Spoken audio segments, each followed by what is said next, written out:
while the Duggars try to put their best foot forward to move on some controversy, or the other keep them in the limelight. For instance, Duggar News followers know how hard it was for the family to move on after Josh Duggar's imprisonment for this same case. Then the Shiny Happy People documentary exposed them further apart from this. Yet another case went down. Viewers initially thought that things had been lining up for Jason Duggar. He is the next in line to tie the knot after his sister Jenna.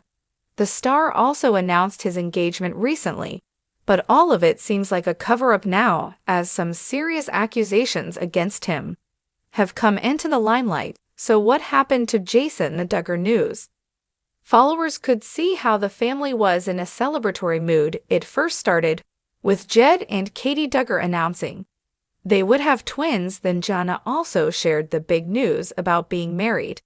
Later, people discovered that Jason was next in line to tie the knot with his partner Maddie Grace, but shocking allegations against him have come in the limelight. As per In Touch, some court documents reveal that Jason is facing trouble. It's due to negligence, fraud, breach of contract, and warranties. The papers filed on September 10th reveal that a plaintiff bought a house from Madison Holding LLC and Jason was supposed to be its contractor. However, they couldn't find his contractor's license under the Arkansas Contractors Licensing Board. It means that Jason Duggar doesn't seem to hold a valid contractor's license and made false representations regarding material facts to the plaintiff. This included mentioning he was a licensed contractor and how he was making several repairs and had already made some other repairs, adhering to the addendum and warranty.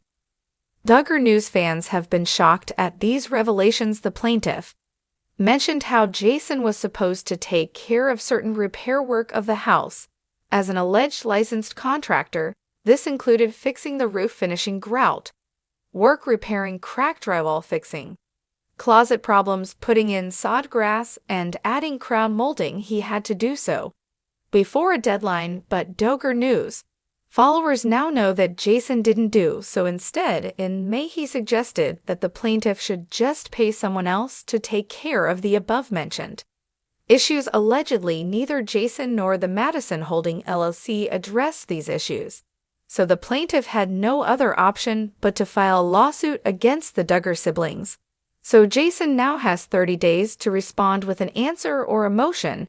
If he doesn't respond in time, the case will continue without his input. It's under Rule 12 of the Arkansas Rules of Civil Procedure. This startling case has happened only 2 weeks after he announced his engagement to Madison Grace. Keep an eye on TV season and spoilers for more.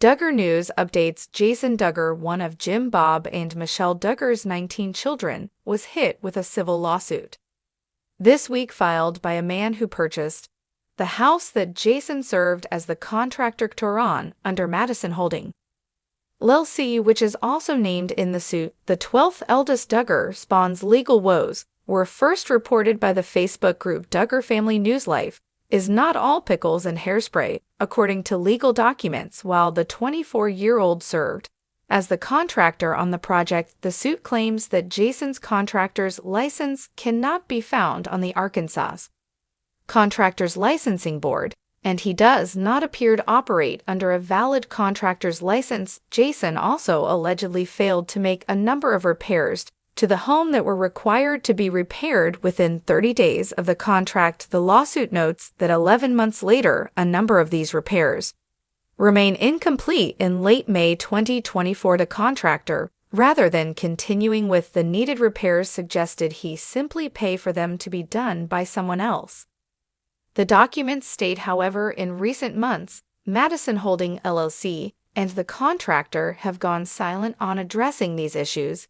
In addition to breach of contract and breach of warranties, Jason is also being accused of negligence for failing to make the repairs and failing to cure the defects when given the opportunity to do so, as well as fraud. Constructive fraud: the contractor made false representations of material fact to plaintiff by representing he was a licensed contractor and by representing he was making several repairs or had made repairs to the home in compliance with the addendum and warranty as set forth The lawsuit states the fraud. Constructive fraud claim also notes that the plaintiff had no reason to believe that Jason was operating without a license and that Jason's misrepresentation resulted in the plaintiff sustaining damages in an amount to be determined at trial. According to InTouch, Jason was issued a summons the same day that the lawsuit was filed against him, to which he is required to respond within 30 days.